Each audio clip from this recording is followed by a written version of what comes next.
This is News 24 Live. I'm Erin Bates, and we're unpacking the Nkandla judgment in the Constitutional Court this morning.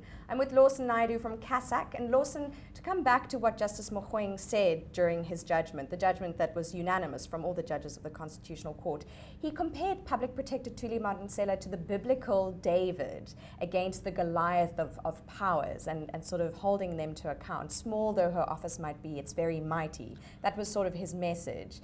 How much does this judgment vindicate her?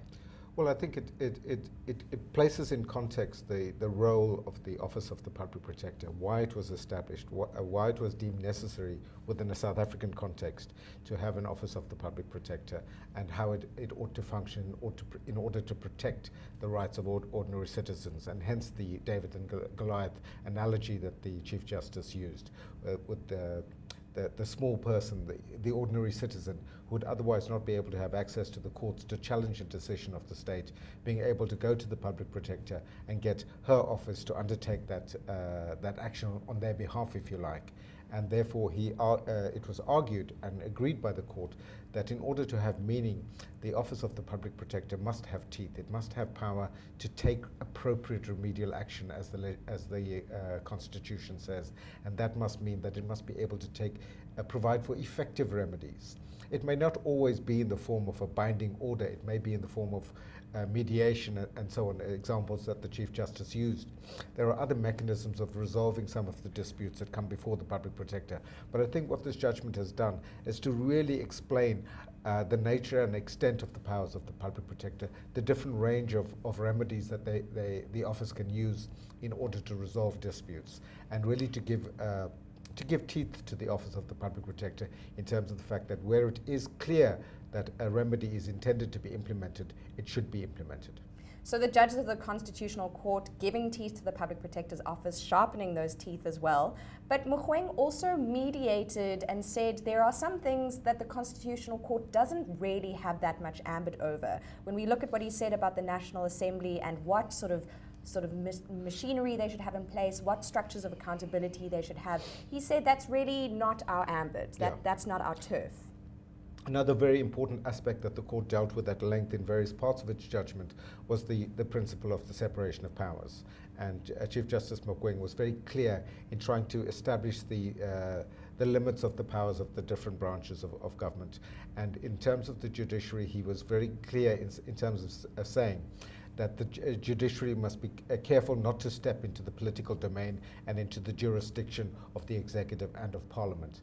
Having said that, he did say that where Parliament and or the executive breach their constitutional obligations, where they act in violation of the Constitution, that is the point at which the judiciary is empowered to enter into the fray and as the final arbiter of the Constitution, to determine, as it did in this case, whether the President and the National Assembly were within their constitutional rights or not.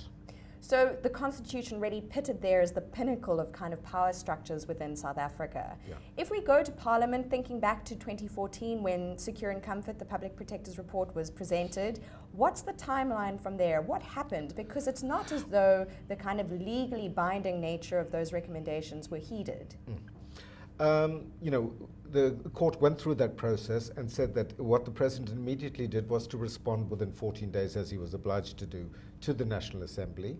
But his response did not deal with the remedial action of the Public Protector, and merely referred to other investigations that were going on at the time, the Interministerial Committee, the Special Investigating Unit report, and so on, but didn't deal with the nub of the Public Protector's report, which was the remedial action which he was obliged to have dealt with.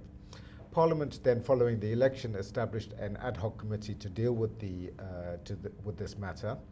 And the court again found that the Parliament failed in that it should have scrutinized the report of the Public Protector, and the court quoted from the Constitution and said there is a responsibility on the National Assembly to scrutinize and oversee executive action, including the reports of the Public Protector, and the National Assembly and its ad hoc committee failed to do that. They simply initiated a parallel process that came to a different conclusion without interrogating the Public Protector's report. We also know that the Public Protector on several occasions offered to go to Parliament to explain her report, an offer that was not taken up by Parliament. That was an issue not dealt with by the court today, but that's an example of how the Parliament failed to properly interrogate the report of the Public Protector, and therefore failed in its duty to adhere to its constitutional responsibilities.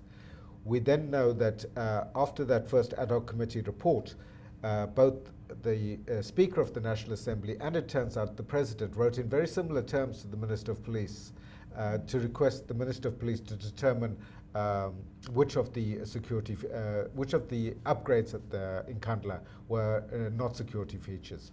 And we then know that the Minister of Police very grandiosely reported in a PowerPoint presentation to the assembled media in May of last year on his conclusion that all of the upgrades at Nkandla constituted security features, and therefore the President was not liable to pay for any of it. Parliament then established another ad hoc committee to look at that report, which was finally adopted by Parliament itself.